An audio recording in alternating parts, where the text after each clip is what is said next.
Okay, let's run.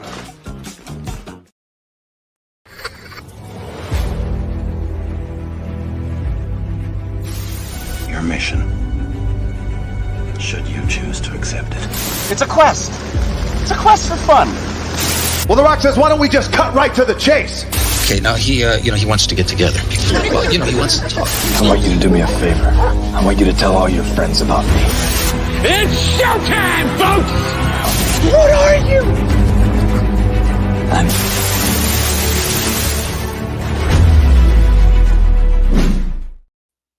Greetings and salutations. Welcome to And I Quote, the weekly show where we introduce you to creators from all over the world and we find out more about them by taking your questions.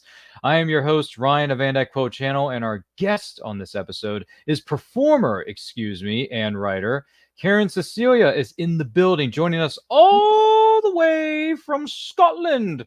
Karen, how are you? I'm well. Thank you for having me on, Ryan. Well, we're very thankful that you are here with us. Now, if you have any questions for Karen as we go throughout the course of this episode, let us know in those comments. Let us know in the chat. We're more than happy to take those as they come in respectively. And do not forget to like and share this with everyone you know. And if you're joining us live or what is known as a replay, we thank you so much for being with us. Without any further ado, Karen, what would you say were some of your favorite books or writers growing up? Oh, growing up. I liked a lot of, I liked poetry. I loved Emily Dickinson, even as a young girl. That's, she's very melancholy, but I guess that was kind of what I liked. I grew up actually watching a lot of musical theater. That was my first introduction to theater. I grew up also as a dancer, so musical theater was a natural progression from that. So I grew up with writers that actually wrote musicals, Kander and Ebb, Stephen Sondheim, of course. So the likes of those Irving Berlin type of musicals. So those were kind of the foundational writers of that maybe become a writer maybe later on, because I didn't grow up. It wasn't until later on in life that I started to discover like Shakespeare and other types of writers. As usual, you kind of learn those later in high school. Yeah. Well, that's fascinating. Well, you mentioned musical theater. What are some of your favorite musicals and why? Okay, musicals. This is going to get a lot of maybe response. I don't love them anymore. I grew up loving them, and then I graduated to plays. Not to say that there's anything wrong with musicals, but there is some great musicals out there. Really, really great ones. A lot of Sondheim's like Sweeney Todd. I love the dark musicals. I think A Fun Home, which is a musical in the recent past, last like 10 years or something. That's a brilliant musical. There's ways that people are writing musicals now that are different from the standards in the past, but I don't love them anymore. I would always opt to see a play now over a musical. Yeah. All right, that's going to cause a stir in the comment section later on. It's going to cause a stir. Either people, it's like pineapple on pizza. It's going to split the room. Yeah, it may do that. So just beware is the best way we can put it. But that's fine. What did you think of who was it? Johnny Depp's iteration of Sweeney Todd. Did you like his version? I liked his version of that character. Mm-hmm. I think the look of that movie is very different from what I grew up seeing as the play. So it was Tim Burton, correct? Right? Yes. Yeah. Johnny and Tim Burton are best friends. Yes. Yeah, Tim Burton always puts his stamp on a movie, and it has his Tim Burton style. So you kind of have to accept that going into his work. But who is the person who played? I think he was amazing. Who's Borat? What's that actor's name? Wow. Sacha Baron Cohen. Yeah, he was amazing in Sweeney Todd. He kind of steals the show in that movie. So does Helena Bonham Carter, quite frankly. Yeah, she's got a lot of talent too. So yeah, she can kind of do no wrong in my eyes. Yeah. Whether it's Sweeney Todd or Bellatrix Lestrange and Harry Potter. So yeah, playing that evil, psychotic wizard. Yeah, she always kind of whatever she does, she kind of nails it. Yeah. Mm-hmm. Yeah, I mean, she could do, dark and disturbing stuff, and then all of a sudden she could turn around and do something like, what was it? I think she was in the, was she in the King's Speech? Probably. Yes, she was. She was the queen. I mean, she was the queen. Yeah. The wife. Yeah. Mm-hmm. She was also in The Crown. She was the sister of the queen. The Crown had different people. Yeah, different iterations and seasons, of course. But I didn't know Helena Bonham Carter was in that. Holy cow. Yeah, and Princess Anne, I believe. I'm sure someone will correct me if I was wrong with that, but yeah. So she kind of does everything. I mean, she's one of those actors. I always say that there's certain actors that I would pay to read the phone book, and I would still pay. Oh boy, I tell you what, I mean, if I see her or hear her reading a phone book to somebody, that would be something for the interwebs. Yeah. And not only that, I know someone who, and by the way, we're going to be speaking about this individual later on too, in a couple of weeks here on And I Quote channel, respectively. If they had gotten James Earl Jones to read a phone book, I would still listen. See, yeah, there's some of those actors that absolutely. Oh, are you going to do a retrospective or an episode about? Well, give everyone a quick heads up, because the links are presented on our YouTube pages, Facebook pages, and other social media links. We are going to be doing a 35th anniversary watch along for the great film known as Field of Dreams, and he just happens to be a big part of that.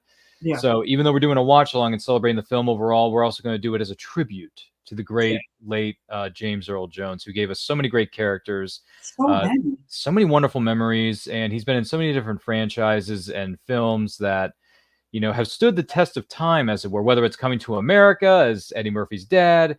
You got Mufasa, one of the best father figures in Disney animated history. I mean, seriously, who can say we are all connected in the great circle of life? And I mean, only James Earl Jones can say it, and we can believe it, brother. So, and then he does the whole speech that we're going to be speaking about in a few weeks here with regards to Field of Dreams. People will come, Ray. They'll come to Iowa for reasons they can't even fathom. They'll turn up in your door as innocent as children. It's so good. It's so good. If you have never seen Field of Dreams, join us in a few weeks here on And I Quote channel. I think you're really going to enjoy that. And by the way, rest in peace to the great James Earl Jones. Passed away earlier this week at the age of 93. 93. Yeah, he had a good run, man. Good run. He was working too. He was working right up to his unfortunate passing. So, well done, James. We love you, man. Once again, we are here with the great Karen Cecilia on this episode of And I Quote. Do not forget, folks. Do not forget to like and share this if you have the time, and if you're watching us live or on the replay. We thank you so much for being with us. So you talked about how musicals aren't your flavor of the week anymore. So let's flip the script, as it were, a little bit. What would you say are some of your favorite plays and why? Oh, this is a big question as a playwright. It's, I think as like, a movie buff, it's like, how do you narrow it down? So many different plays for so many different reasons. Probably one that is always my go-to of favorite plays is Mother Courage from Bertolt Brecht. I saw it in Berlin with the Berliner Ensemble, which is, like the origins of the play. And it was like an out-of-body experience.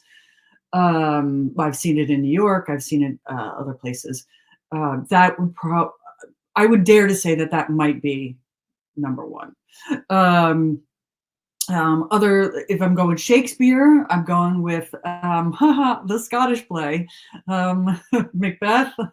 That is not just because I'm in Scotland right now, but it is just, again, it's a dark play. But I understand it more now living here with the Highlands, and there's more background. I feel like, I get it now. Adrian Kennedy, Funny House of a Negro. That play is just, it's incredible. Rarely done, but should be done more. Les Blancs from Lorraine Hansberry, another one of my absolute favorites. The National Theatre in London did it probably 4 or 5 years ago. You can stream it. That's a plug for them. So those probably are the maybe top 5. Enemy of the People, Heinrich Ibsen. So you can see a theme here with all my plays that I love. Political, war is in the backdrop, complex characters that are, in conflict with themselves. Yeah. So All right. Political, dark. Yeah, we're getting really dark and gritty, and it's only so-and-so in the morning. For some of us here in the States on the East Coast, just saying, as we're going live on this this lovely show, and I quote. But anyway, I digress. That's awesome. Some of these I haven't heard of. I'm not familiar with some of these plays or writers. So read them. I got some homework to do after I get off this show.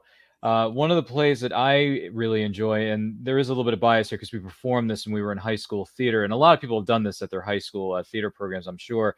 Arthur Miller's The Crucible. Yeah. You did that in high school? We did. We did it in high school. I think it was, what year was this, guys? Was it, I think it was our sophomore year.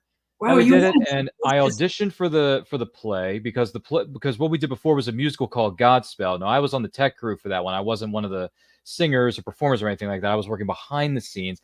Don't pay attention to that man behind the curtain. That's a Wizard of Oz quote. But anyway, that movie turned 85 this year, which is ridiculous. Yeah. So rest in peace, Judy Garland and company. I read those ruby slippers. But yeah, The Crucible, I auditioned for a role, and believe it or not, this is one of the first plays I ever auditioned for. I got the role of Deputy Governor Danforth, who has over 200 plus lines. Yeah. So I never thought in a million years I would get a part like that, ever, ever, ever, ever. But you never know. So I got the part. We did the rehearsals. We did we did it every night, did it every week up until our performance night in front of the live audience. I think we had, gosh, how many people we have in our small theater at that point? I think we only had like 80 or 90 because we were at a prep school, so we were at a small school, and we were using a part of the gym at that point as our theater room, or as our stage, if you will, as our stage. Yeah. And I think we only had like 80, 90 people in there because it's a small, somewhat of a tight space, with all due respect. But the theater program has grown exponentially over the years since I graduated, that they've renamed the place. They've given us more of a space now to do the performances and have bigger shows, have a bigger audience, have the audience enjoy themselves more, have more comfortable seating. Yeah. So well done, theater program that you know where I'm talking about. If you went to Concordia Prep in the state of Maryland, hello, formerly known as Baltimore Lutheran School. I just want to put that out. They renamed it some years ago. Schools do that. I don't know why, but anyway, some things don't go out of style. So yeah, The Crucible was a lot of fun. Very challenging for me though. I got to be honest, because that play gets dark. It gets dark. Yeah, it gets dark. Yeah. That girl keeps pointing at things up there, and I'm like, well, what are you pointing at? I don't see anything. Yeah. What are you doing? I would say that actually play is probably in top 10 of mine. Really? That's ambitious of your drama or English. It's usually the English teacher to do with high school students. Pretty ambitious. The whole play is obviously an allegory. I mean, obviously, it's an allegory for the political climate of the time that it was written. But that's also bravo to your school for actually expanding the theater department. Yes, because as we know, the arts are being cut everywhere, and arts essential to our lives. So great. It's great to hear that someplace is expanding and not retracting. Yeah, it was dark, it was creepy, but it was a lot of fun. I had a lot of fun with it, and our fellow actors and actresses had a wonderful time. And the audience seemed to enjoy it. Once the show was over, the lights come on, everyone goes out to the lobby area, and they're grabbing some refreshments. They're waiting for their sons and their daughters to come out of the locker room area. I walked up to him. I said, "Hey, did you all enjoy the show? Did you guys enjoy that?" And they were like, "Yeah, it was really good. We liked it. It's Yeah, that's gonna make us not sleep well tonight. But because it gets dark at certain spots, but then especially the hangings and stuff, Salem witch trials, all that kind of stuff. It's not pleasant, but it was fun. We had fun, and that's the key to having a good time at a show, is to have fun with it. Even though you got to learn all these lines, you do your blocking for the scene, you got to do your curtain calls and all that stuff. You still got to manage to have fun. Still got to manage to have fun with it. Yeah. So whether it's a dark one like Crucible or another one, I've done a lot of one-act plays in my career. So we did a play called Mere Mortals. We did another one called The Curious Savage, which was a comedy. That was a lot. I like comedy personally. So that was fun. I got to play a spoiled rich kid who tries to, rob his wealthy mother for everything she has, and stuff like that, along with my brother and sister in the play. So that was fun as well. The Curious Savage. Feel free to look it up. It's quite funny. Yeah. Well, playwrights. Speaking of learning a lot of lines, playwrights we don't consider you having to learn a lot of lines while we're writing it. We just we always think, okay, the actor will probably want to learn, or most actors want big parts. So like, all right, I'm going to write a big part. I do think about that while I'm writing monologues. I think, like, how is the actor going to learn this? But then I think, well, it's not really that's not my job is to write good words and not worry about how they're going to memorize them. Right on. I hear you. I absolutely hear you. Once again, we are here with the great Karen Cecilia, and I quote, do not forget to like and share this with everyone you know. If you have any questions for her, let us know in those comments or the chat. If you're joining us live or what is known as a replay, we thank you specifically for being with us. What would you say are some of the biggest rewards about being a playwright? The biggest rewards are, it's interesting. What I thought they would be early on in my career are not actually what they are to me now. To me now, the biggest rewards are really working with a great team of people in the production process, like while we're developing the play, in the rehearsal room, having great conversations with the director, having actors who make discoveries off of what I've written. That to me is the biggest reward. By the time it's like being read or produced, that's fantastic too. And then I'm, nervous. Playwrights are extremely nervous watching the audience watch the play, because we're not watching our play, we're watching the audience watch the play. That's nerve-wracking. But it's rewarding also. I've had people come up to me who I didn't expect were the audience. I remember one particular play who with almost tears in their eyes said that my play moved them. That, I will keep that in my heart, forever. Whenever in doubt, I will think of something like that I actually made something of a difference in someone's life, even if for a brief moment. Yeah, that's what's rewarding about it. Oh, yeah. Very, very good stuff. Very good stuff. Flip side of the coin, though, what do you think are some of the biggest challenges about being a playwright? Oof, I don't know that we have enough time to discuss that. Oh boy. Yeah, I mean, there's so many things. Okay, so I'm going to say this, and I feel like I'm going to deter people from becoming a playwright. But all the challenges from getting the financial cost to getting your plays produced, going up against theaters to actually get them to read your play, to get them to even get a rejection letter. Finding a group to workshop your play that's really the right group for you, that gives you the best feedback, so you can workshop your play. That's sometimes a challenge in itself. There's no right road to this business, and I think that's true with actors. I think that's true with musicians. Everybody kind of has to carve their own path. So I think that's also a challenge, because the first question people get when they're out of school is, well, what do I do next? And the true answer is do everything, try everything, because there's not one way. So those are just some of the challenges of, how do I go about this crazy career? Who becomes a playwright? I mean, it's insane. I think the statistic is like less than 1% of people in the world are playwrights. It's a niche. It feels like there's a lot of them because I know a lot of them, but there's really worldwide, there's not. Oh boy. Yeah.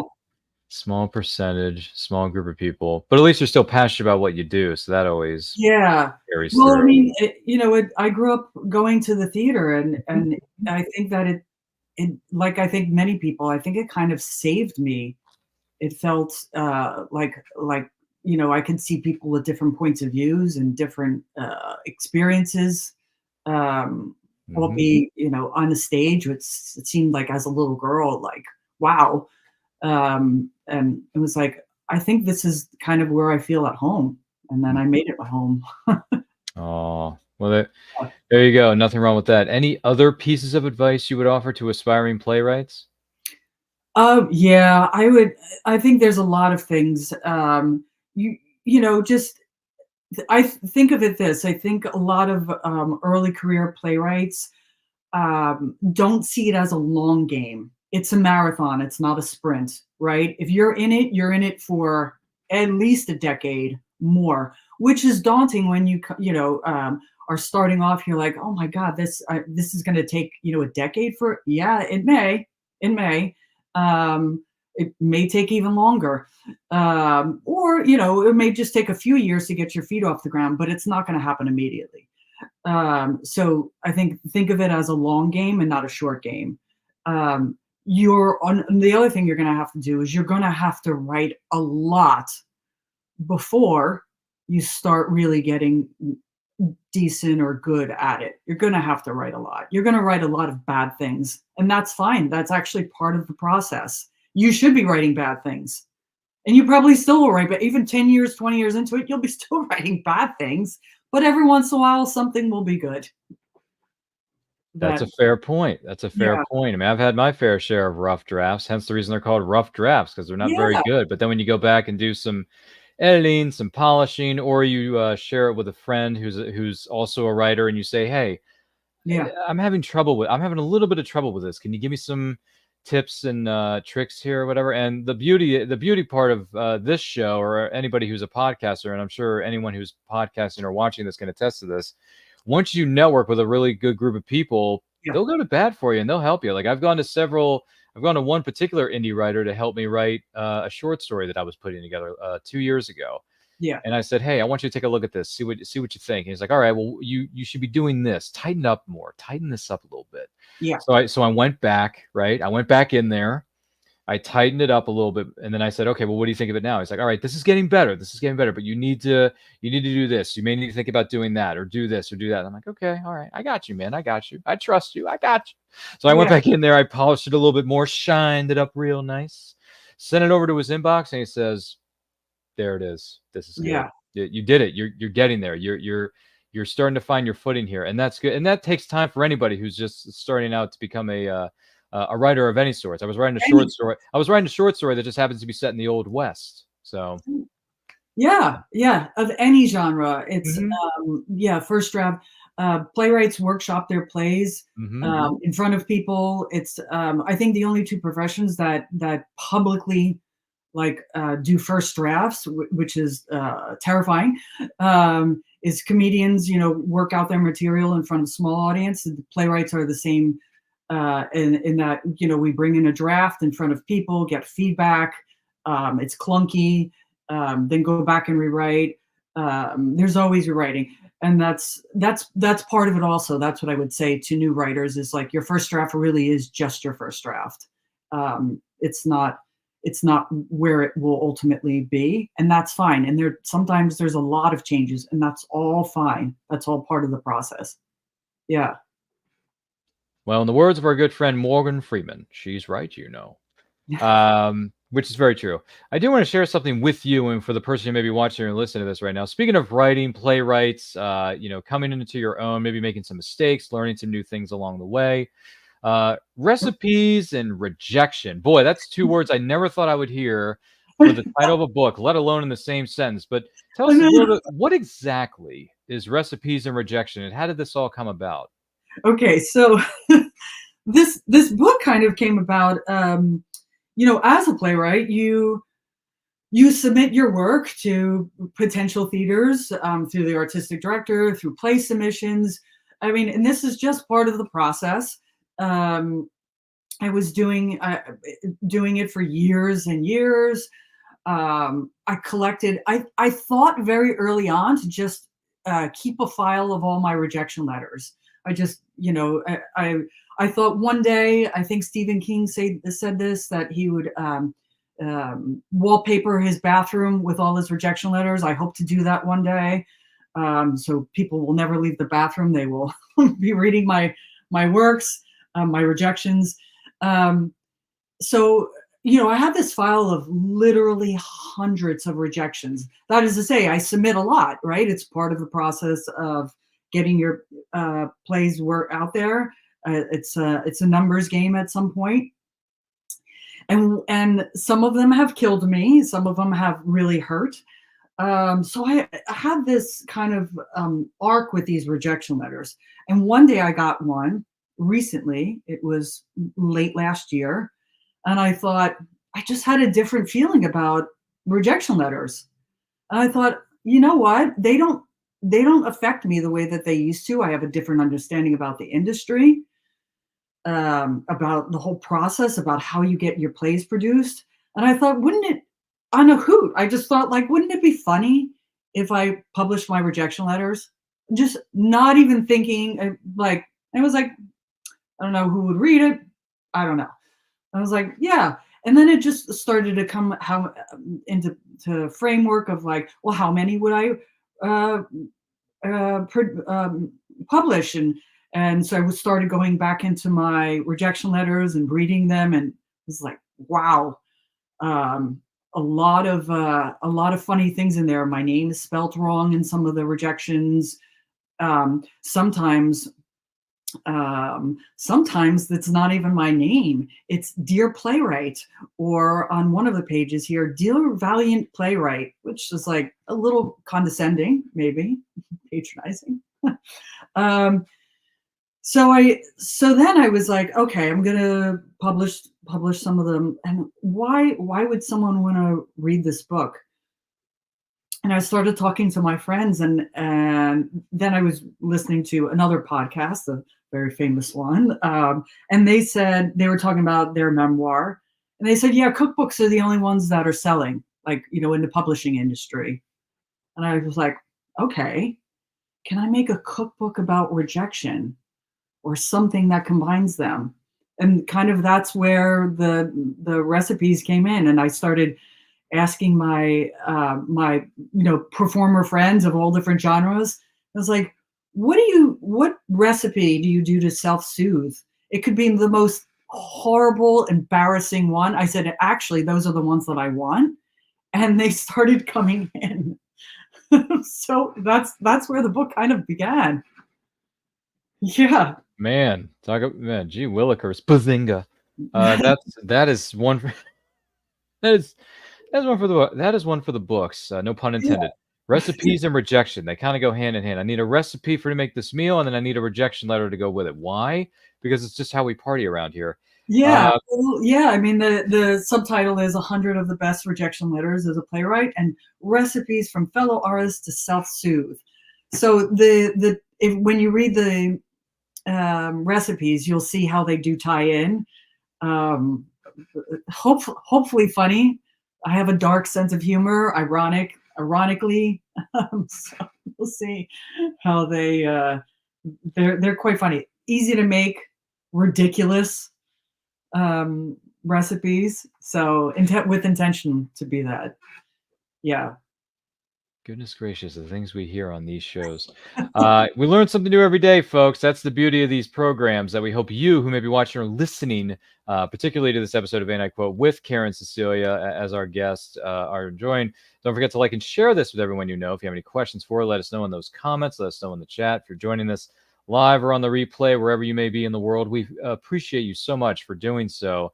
What would you say are some of your favorite, I mean, if there are any play to movie adaptations that stand out to you? Oh, play to movie adaptations. Yeah, or book to Yeah, film I think so. adaptations, maybe. Yeah, play to movie adaptations.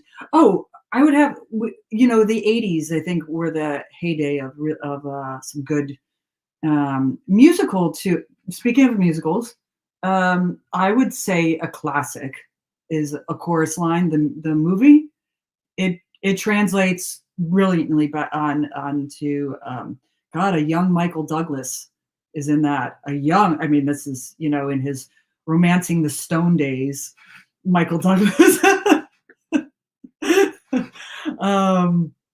That is a great one. Who's Afraid of Virginia Woolf?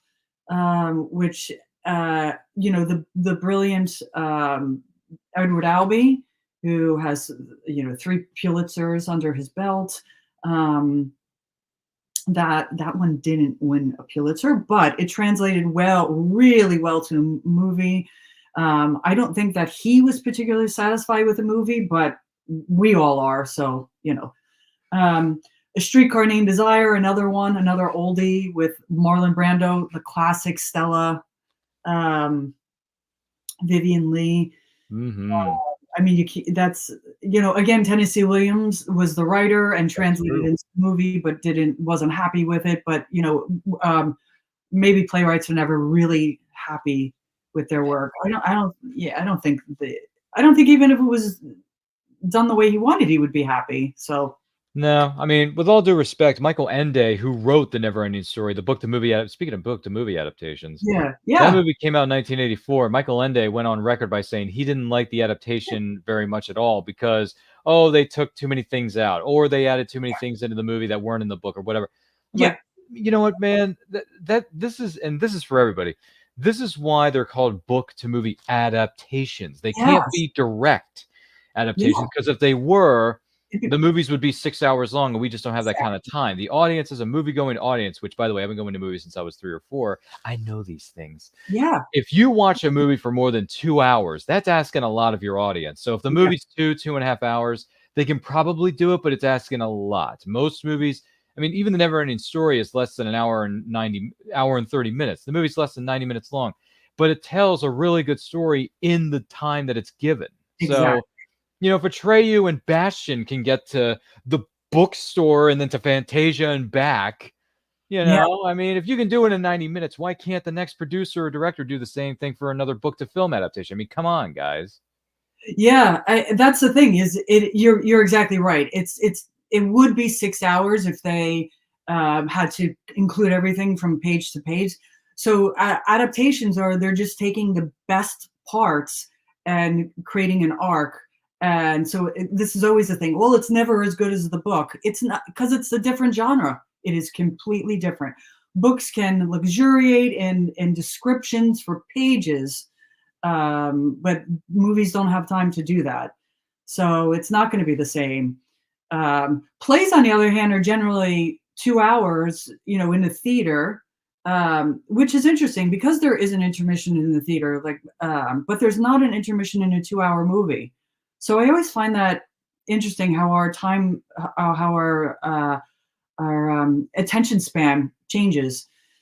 But they tend to lend themselves a little bit better to adaptations if the director, and depending on the play itself too. So that time-wise, that generally can work. But but it's the writer thing of we're never satisfied. There could be 3 reprises of the play in publication, and a playwright will still go, you know what, though, I was never sure about that word. Still, it's part of being a writer. You just have, at some point, you have to let it go and put it out into the world. That's a very very good point. You mentioned Streetcar Named Desire. I just saw that movie for the first time about a year ago. Stella. Yeah. And Marlon Brando's a force. I mean, he's always been a force, but that movie was good. But I didn't like the way that it ended because he basically got away with everything from abusing his wife to everything. But whatever. It's not. I don't think that movie was meant to have a happy ending for some weird reason. I don't know why. But another great brand of performance that a lot of people have seen, maybe some people haven't, is what was it? On the Waterfront. Yeah. You know, On the Waterfront's one of the best films ever made. And you know, you got that speech with him and his brother in the car, and I'm just like, this guy's a force, man. A force. Yeah. Yeah. Speaking of that, I'm going to mention the Actors Studio, which is where I'm a part of a playwriting group, playwright directors group there, and that's where I workshop a lot of my plays. And Marlon Brando and Marilyn Monroe were some of the original, members back in the 60s, 50s. Back in the day, yeah. Back then. Yeah. So still, a brilliant place to work and hone your craft with extremely intelligent, well-crafted people. Yeah. Please forgive me. I didn't know that place was still standing. Yeah. I thought the whole Actors Studio was just a TV talk show that you saw on Bravo with James Lipton. Yeah, well, it's that too, because that's where I went to grad school, and that's how I'm connected with it. And in the which you don't know is the galley where like all the people ask questions are all the grad students. So for the 3 years program, that's where we sat. So the audience fills in the rest, but we got the one episode you can that you can actually see me. The camera pans around to me is Bryan Cranston, who was one of the best guests ever. I know. You had Heisenberg, you had Malcolm in the Middle's dad in there, you had Dr. Tim Watley. Yes, he talks about all those. He talks about from the great sitcom known as Seinfeld that I grew up on. So yeah, we had amazing guests the years that I was there, and then James Lipton, unfortunately passed on after the year after I graduated. So I'm so sorry. Yeah, but I made it. I made it to seeing that. We had Steve Carell. We had amazing people come on. Steve Carell is a unique individual because you think he's just a comic actor, but no, that guy knows how to act, man. No, he's got chops as an actor. He's got. I saw him in what was it? The what's it called? The Fox movie, the wrestling movie where he plays the coach who abuses his students or something like that. I can't remember. Wrestling with a Fox or something like that. I can't remember. It's got Channing Tatum. It's got Mark Ruffalo. It's got him as the coach. Steve Carell, by the way. Yeah. Is it Running Fox? I can't remember. It's one of the two. So someone put in the comments what. Yeah, let us know. Let us know, because I saw this movie in the theater, but the title isn't like I can see the poster. I just can't see the title. That's one of those weird things about movie trivia. You can see the poster, you just can't see the actual title of the flipping movie. So I remember seeing this movie in theaters, and I thought, this Steve Carell is real. Like, he's the real deal. He is not just a comic guy. Yeah. It's not just comedy. I mean, he can do it all. And some of the best actors in the world started in comedy, and then they just evolved into these dramatic roles. Perfect examples. You got Steve Carell, who's been doing it for years. The late, great Robin Williams did it for years. Yeah. Jim Carrey was a comic actor and comedian. And then he did some serious dramatic performances, like in, what was it, Eternal Sunshine of the Spotless Mind? Yeah. With Kate Winslet, which, by the way, that's one of the most unique films about true love that I've ever seen in my life. And if you have never seen Eternal Sunshine of the Spotless Mind, treat yourself. To some great performances by my boy, Jim Carrey from back in the day when I watched him in the 90s. And also Kate Winslet. Oh, my gosh. Yeah. Yeah. I mean. Yeah. Olivia Colman, another actress, started out in comedy and now is, a renowned, a force to be reckoned with as far as dramatic, but she's hysterically funny too. Yeah. It's yeah. But like acting and in writing, this is a long game. So, they had these long careers where their, characters, their parts morphed into different areas. So, you got to think of it as, if you're in it, you got to think of it as, this is all, you're going to have ups and downs in your career, and it's all fine. You just got to keep going at it. If you really love it, you have to be passionate about what you're doing. Yeah. they used to tell us all the time in school, if you can do anything else, go do it. Because yeah. Yeah. I don't know if that's the greatest advice, but it's given a lot. Well, okay. Note to self: don't visit the actor's studio. No, I'm just kidding. Maybe one day I will. Who knows? Maybe I have to get special permits to be in there. Who the heck knows? But Brian, you do, but you could come as a guest of mine. that's great. You and I can go together. We'll have a great time. Splendid. Yeah. Fantastic. And you know what? Maybe our good friend Brian Cranston will show up and be like, "Hey, Brian, great seeing you, man. I loved you as Tim Watley on that little sitcom that only blew up in the 90s called Seinfeld. You were great, even though you had like 8 or 9 appearances, but you were hilarious in every single episode that they had you on as a guest." Yeah. Or a guest star. A guest star is the term there. So man, Brian Cranston, man, some of the best lines in Seinfeld came from Tim Watley. So well done, Brian. You've done well for yourself in your 40, 50-year career, whatever it is. I mean, my gosh. Yeah. Long career. He's got some great stories, especially starting out, because he didn't start out, he didn't really hit being an actor in any kind of level of success for a long time. He was at it for a while before, really Malcolm in the Middle came along, but he was playing bit parts for a bit, for maybe over a decade. So it's the same thing with writing, and you got to be in it for a long time. It's not and in that, I always think you really shouldn't be that successful that early on, because it will kind of give you a false sense that that's the way it always should be. And then when you have a dip, if you instantly hit some success, you might not know how to handle recovering from that. Where if you're kind of a slow build, you kind of know how to take the falls a little bit better. I would venture to say that's true. The more you know. See, this is the beauty, man. We're learning so many wonderful things from the great one and only Karen Cecilia. And I quote, "Do not forget to like and share this with every single person that you could possibly know." Yes. And if you're watching this live or on a replay specifically, we thank you so much for being with us. Boy, man, we've run the gamut here of different actors and performers and all that kind of jazz. But do you have any plans to do any book signings for this book of yours? You're going to be making any appearances to your millions of followers out there? What's the deal? My tens of followers out there. I do workshops. I'm actually have one coming up in Glasgow on November 7th, where I teach character writing, dialogue writing, and my book is actually in the place that I'm giving the workshop in. So I encourage people to see it, read it. I don't have any book signings coming up, not yet, but that's a great idea for next year.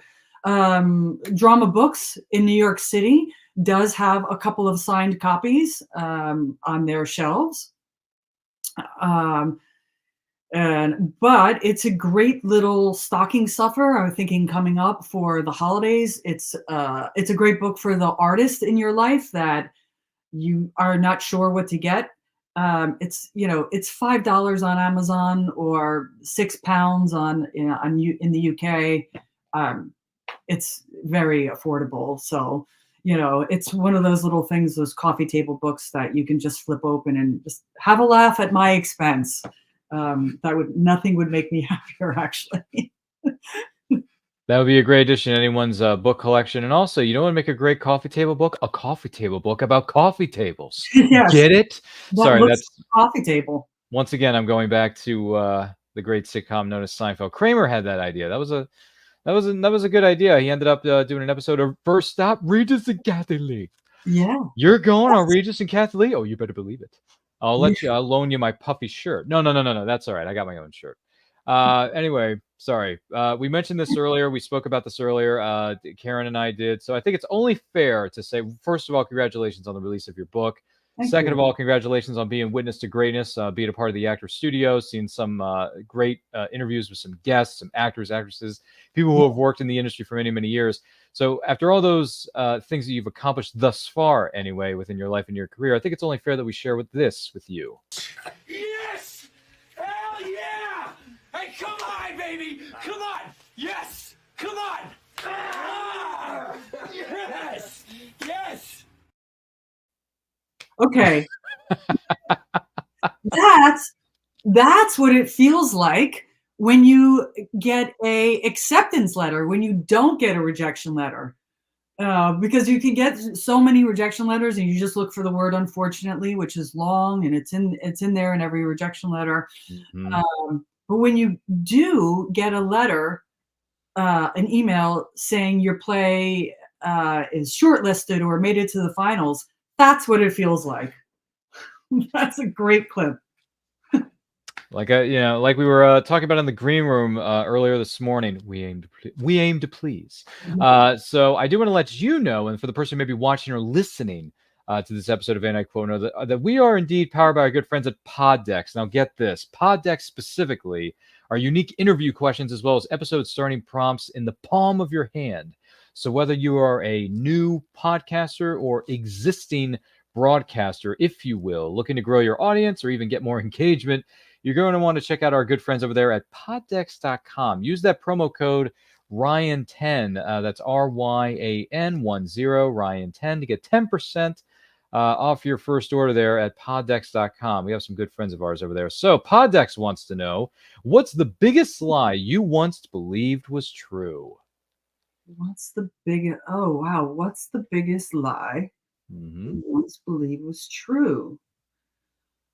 Oh, you talking about like in my career or in just in general? It could be it could be in general. It could be something from your childhood, something from now, something from before.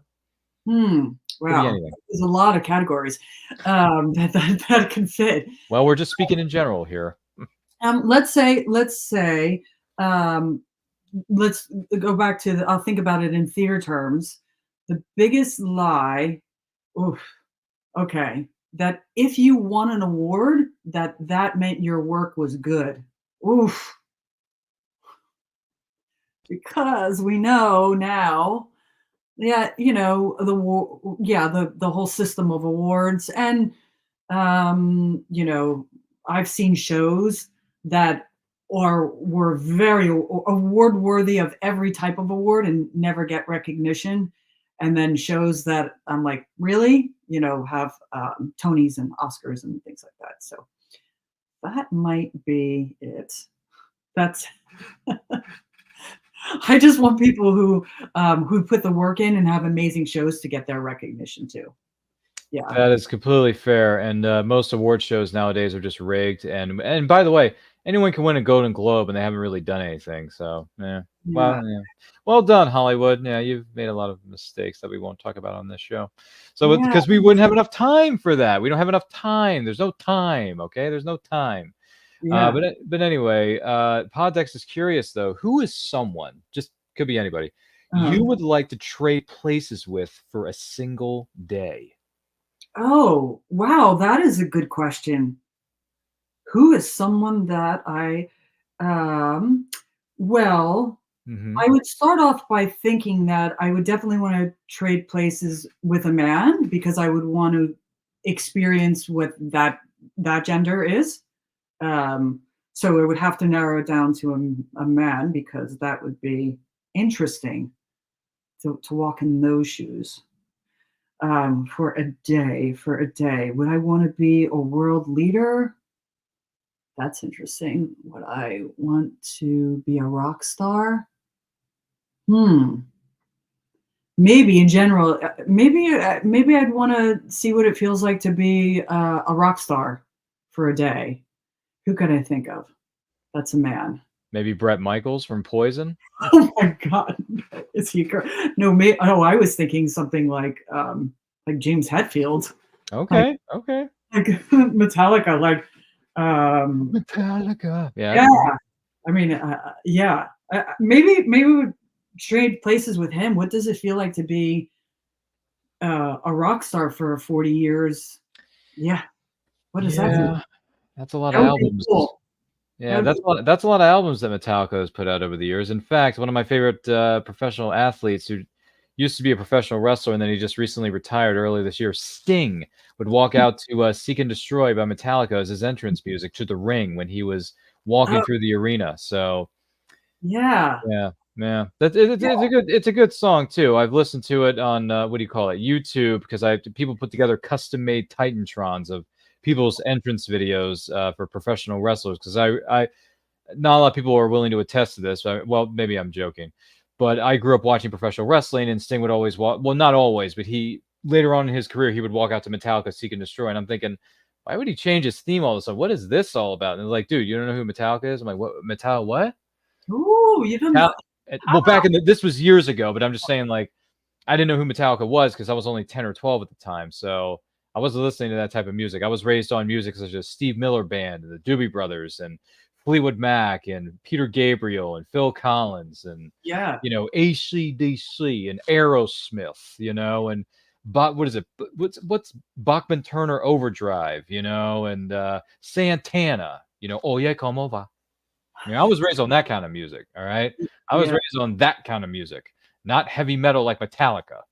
Not that there's anything wrong with heavy metal. It's just that heavy metal is not exactly my favorite cup of tea. But that doesn't mean I still wouldn't like a spot of tea featuring heavy metal once in a while. So yeah, it's fine. You take it as it comes, I guess. But there you go. So someone from Metallica you like to trade places with. So the oddest job you ever took to earn a buck would be what? Would you say the most honest job? No, the oddest job you ever took to earn a buck. Oh, the oddest. Yeah. Oh, this job is going to go down in history. One of my very first jobs ever, I was in high school, one of those summer jobs, through the city. This is really unique. I painted curbs for the city during my summer vacation, like the summer break, to earn money. Put the yellow, like touched up the yellow on the lines. Yeah, that was it's hard work. A lot of bending over paint in the middle of the streets to block off the street. But listen, that's an honest day's work. That is an honest buck. Yeah. There you go. Whatever works to get you some money in your pocket. And in the words of the '87 film, I'd buy that for $1. I'm sorry. Which is probably just about as much as it paid. But back when you were a student, that's I think this is before they upped minimum wage. So God only knows what I was getting. Jeez, boy. Just enough to, but it was you're a teenager. What do you really need to buy? I mean, this is before, cell phones when I was a teenager. So I didn't have that bill.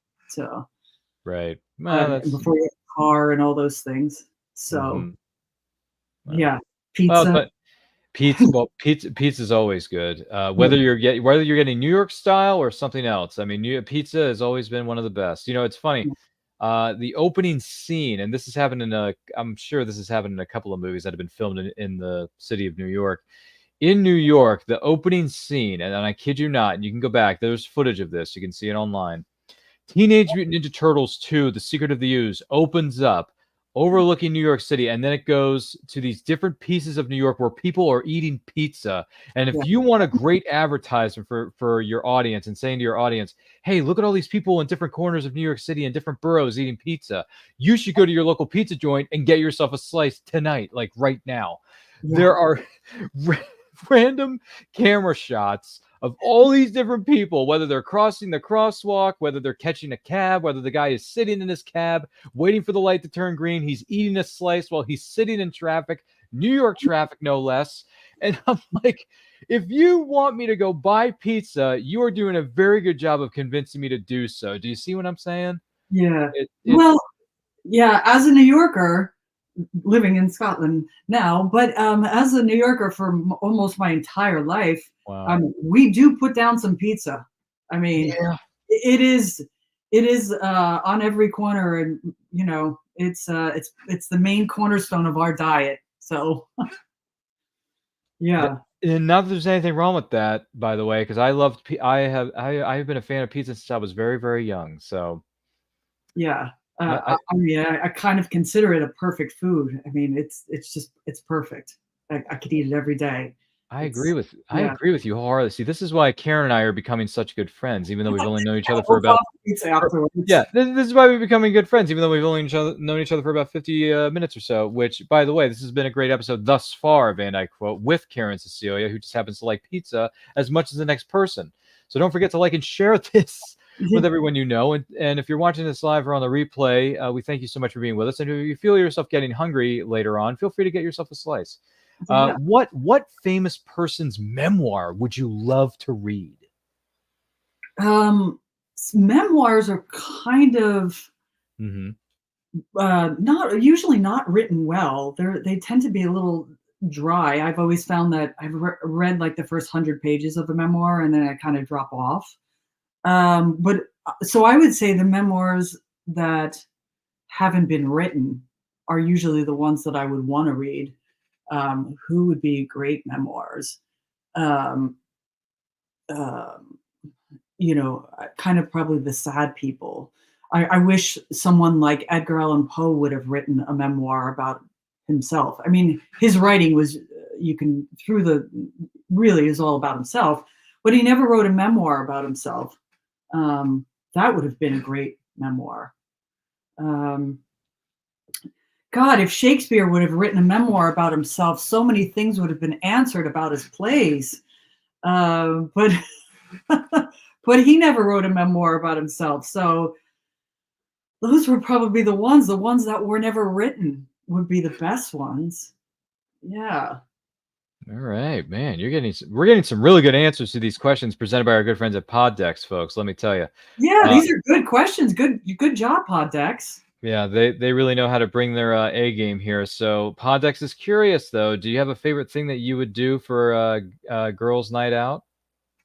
What we usually do for girls' night out, go to the pub. I mean, that's pretty. Listen, yeah, I'm not going to give you an extremely unique answer. Listen, what I love to do, listen to live music, go to a show, and have some beer. It's pretty simple, I guess. Maybe a slice of pizza somewhere in there too. That's a girls' night out. Yeah. Same thing I would do with anybody. Those are what I love to do. Yeah. Hey, whatever floats your boat, dear, is good for us. What's good for the goose, good for the gander. Well, I'll tell you what. This has been a great episode of And I Quote. We hope you have enjoyed it, and we hope Karen, our guest of honor, has enjoyed it. So, Karen, thank you so much for being with us. Do greatly appreciate it. Now, if someone wants to know more about you, purchase a copy of your book, find out more about some of the things you have coming up, whether it's a workshop here and there, whatever it may be, where can they follow you on social media? Social media, Instagram is Karen.Cecilia6 is my regular one. I have another account, the Call Theater, where I post more about theater things. CALLTHEATRE. My website, KarenCecilia.com. I'm always posting about workshops, any new productions, anything and everything. What do I have coming up? I have a great workshop in the Glasgow Women's Library on November 7th. If you can make it over to the UK, I'd love to have you join the workshop. Next year, I am going to be, me and a co-collaborator, Emily Lord, who also did the cover work for the book and has a recipe in it as well, are going to be touring our show Timestamp across the country, maybe in Europe, most likely in Europe. So come out and see that. A great excuse to take a vacation, to see a show. What else? That's great. I would love if everybody would get a copy of the book and share it with an artist who feels like the rejection letters are getting them down. Maybe it'll help them know that they're not alone and it's part of the process and it's all fine, and laugh about it.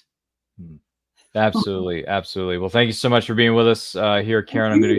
I'm going to be speaking to you again here momentarily, so please stay on the line and stand by. My name is Ryan of Van Dyke Quote Channel. I feel like I just sounded like a telemarketer. My name is Ryan of Van Dyke Quote Channel. You can follow me personally. I can't believe I just said that. Follow me on Twitter and Instagram for more craziness and zaniness at RyanRPM5. Links to where you can follow myself and our guest on this episode, Karen Cecilia, are located in the description of this episode. So make sure you check out those links respectively, I might add. And also, movie watch-alongs are going to be every second, third, and fourth Friday of every month at 7 p.m. Eastern Standard Time. The next one will be this Friday, 7 p.m. Eastern Time. We're going to be celebrating the 35th anniversary of Disney's The Little Mermaid. Under the Sea. Yes. The OG. None of the sequels. There were no sequels. There were no remakes. None of that stuff. There can be only one. In the words of Highlander.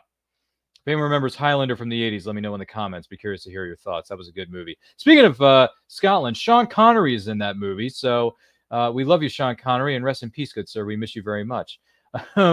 Also, we have a big sale going on. We have merch, guys. We have merch on, we have shirts, we have hoodies when the temperatures are about to change. We have water bottles. We have stickers that you can add to your water bottles. We have coffee mugs. We have stationery.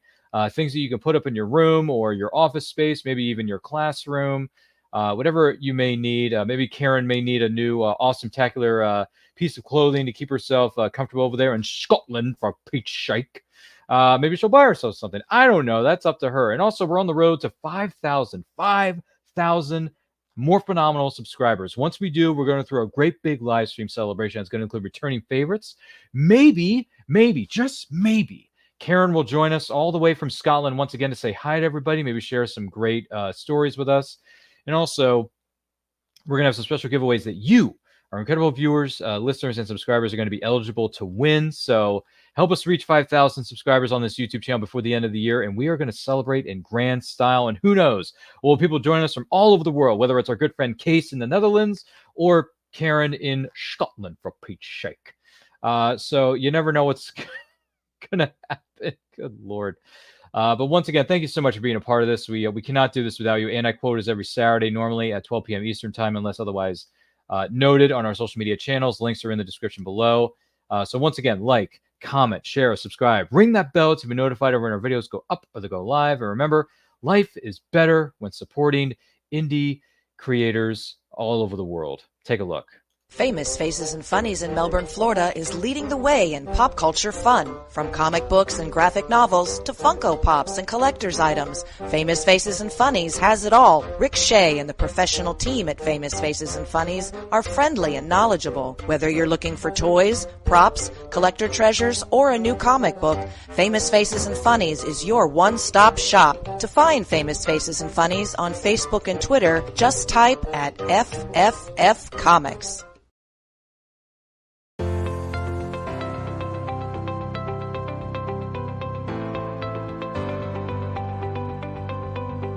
You've worked hard and written a great book. Now, it's time to give it a great cover. If you're an indie author or small press publisher, Plasma Fire Graphics is your source for affordable cover illustration and graphic design.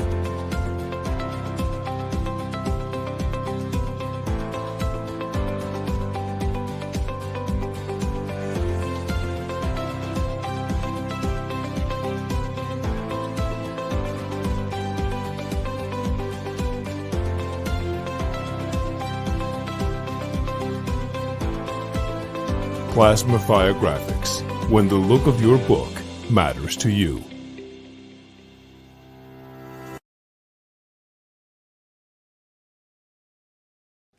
Good morning!